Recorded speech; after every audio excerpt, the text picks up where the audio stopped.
ដឹងខ្លួនខ្លាឬទេត្រៀមឃើញចាំងហាដូចមេស្នេហ៍ញញឹមដែរពេលណារៀមបែចំស្រីខំលួចស្រឡាញ់អូន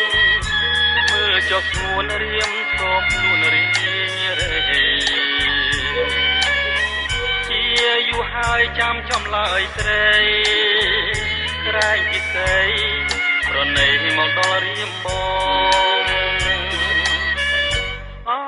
នឹងខ្លាំងទេអានឹងខ្លាំងទេណាផែស្នងដេញមិនព្រមឆ្លើយឆ្លងដេញចែងតែបែកខ្នងតើលួលងបំណងយ៉ាងណា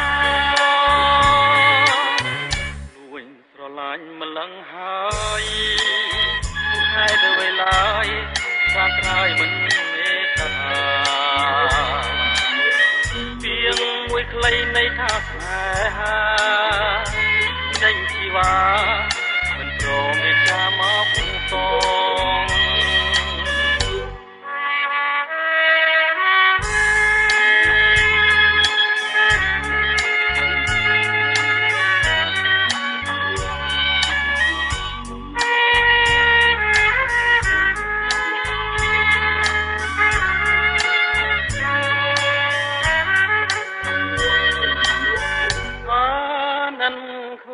ទេ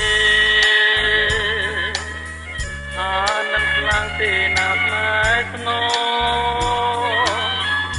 ដេញមិនព្រមឆ្លើយឆ្លងដេញចេះតែបែកខ្នងតាលលងបំណងយ៉ាងណាលួញស្រឡាញ់ម្លឹងហើយហើយទៅវេលាយត្រា